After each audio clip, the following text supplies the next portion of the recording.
Today on the newscast, Israel carries out airstrikes on Damascus yet again. Is an ancient prophecy from Isaiah taking shape?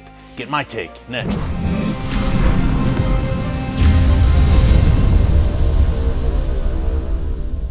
Hey folks, Erick Stakelbeck here. Welcome to the Watchman Newscast. For the first time since July 19th, last night overnight, Israel reportedly carried out airstrikes in Syria, in particular targeting the Syrian capital of Damascus yet again. Now folks, as we have detailed for you many times here in the newscast, in really the past few years, in particular recent months, Israel has carried out many strikes in Damascus for two reasons primarily. Number one, Damascus is a transit point, in particular Damascus International Airport, for Iranian weapons shipments that are heading through Syria on their way to southern Lebanon and into the hands of Iran's most lethal proxy, Hezbollah. That's number one.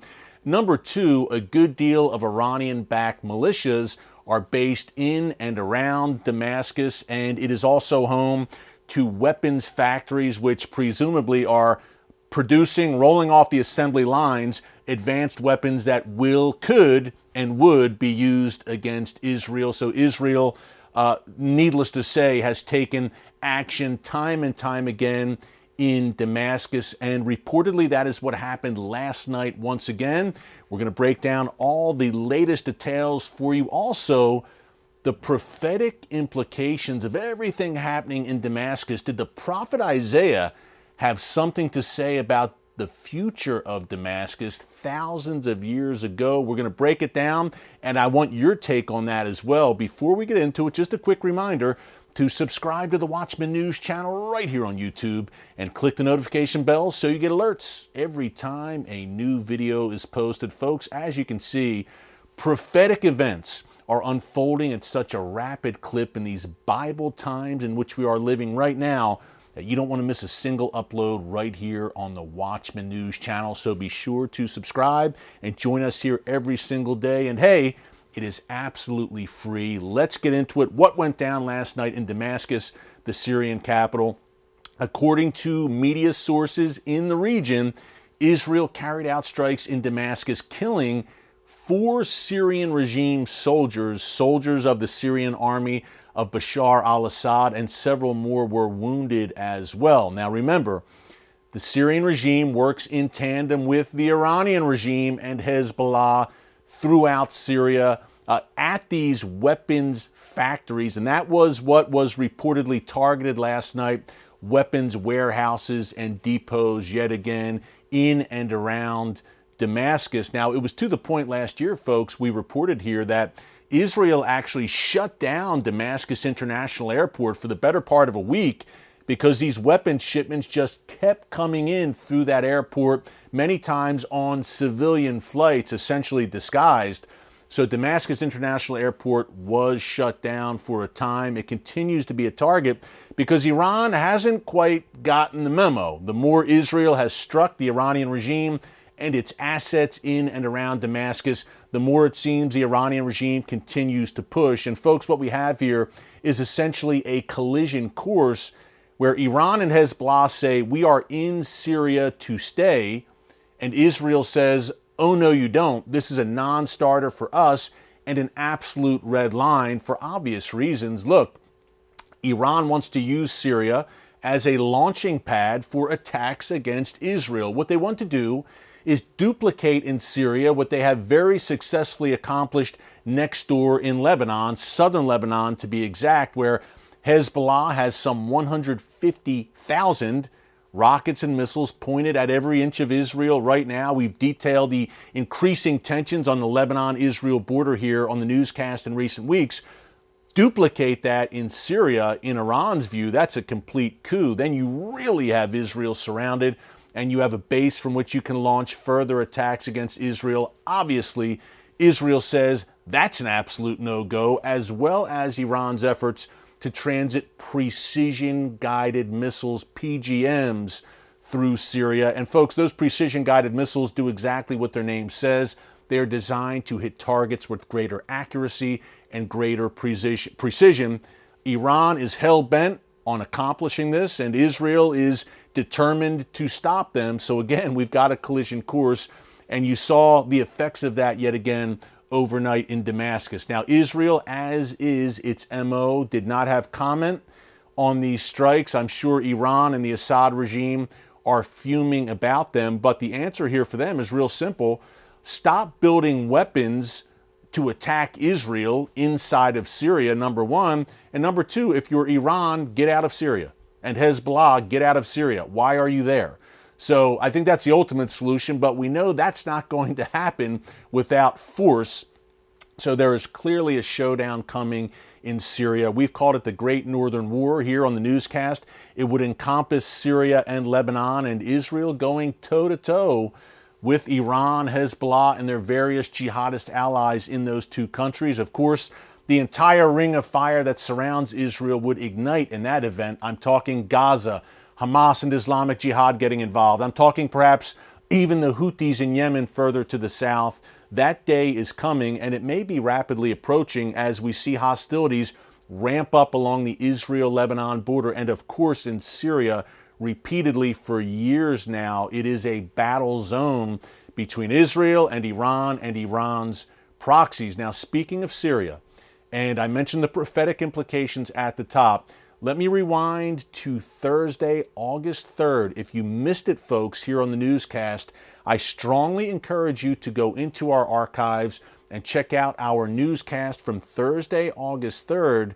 in which I laid out a very alarming report from the Alma Research and Education Center in Israel, detailing how in a future conflict with Israel, Hezbollah may very well use chemical weapons. God forbid, but this report was disturbing to say the least and eye-opening, and there is a Syria link here.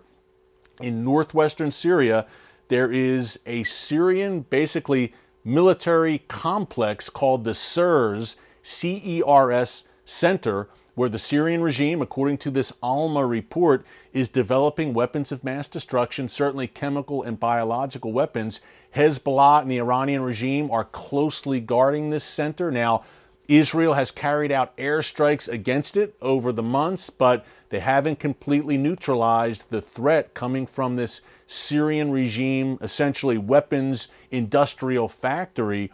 And there are chemical weapons there, according to this Alma report. Again, I encourage you to check that report out. Now, and this report said, look, it cannot be ruled out that Hezbollah would use chemical weapons in a future confrontation with Israel. Folks, if that is the case, if the Assad regime or the Iranian regime or Hezbollah were foolish enough to go that route and use chemical weapons against the state of Israel, what do you think Israel's response would be? Israel would respond against not only Iran and Hezbollah, but against the Assad regime, Syria, which openly hosts Iran and Hezbollah on its soil, which is collaborating with them, and which hosts and is developing these weapons on Syrian soil. Syria would pay a high price as well, which brings us to the prophetic implications.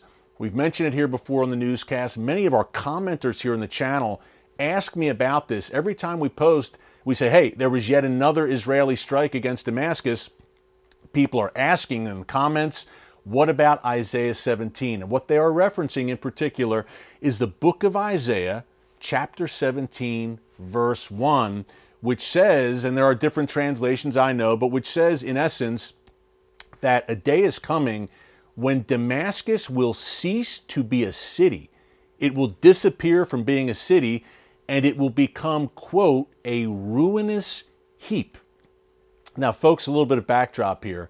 Remember, Damascus is one of the world's oldest inhabited cities, going back thousands of years. To my knowledge, it has never completely been destroyed or razed to the ground. Even the Mongols, which destroyed everything, who destroyed everything in their path, did not completely destroy Damascus.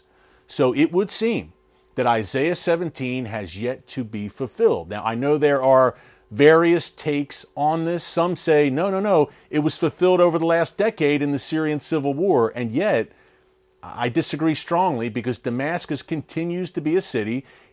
Parts of Damascus absolutely have been a ruinous heap, but it has not ceased to be a city, to the point where its international airport is still up and running. On our live stream this Wednesday, August 9th, I want to dig into this with you all. The live stream is 1 hour between 4 and 5 p.m. Eastern Time, where we take viewer questions as well. So I would really like to get your take on this.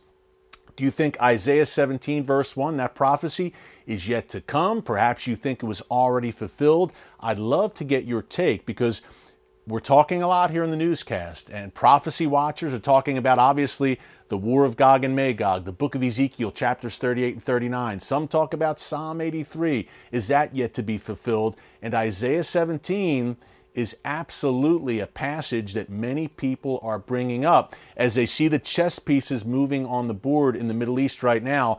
And when we have frequent action in Damascus, like I'm outlining for you again today, which occurred last night, and we have reports like we saw last week, chemical weapons development in Syria, you can absolutely see where some dangerous days may lie ahead in that country and in Damascus. Would love to get your take.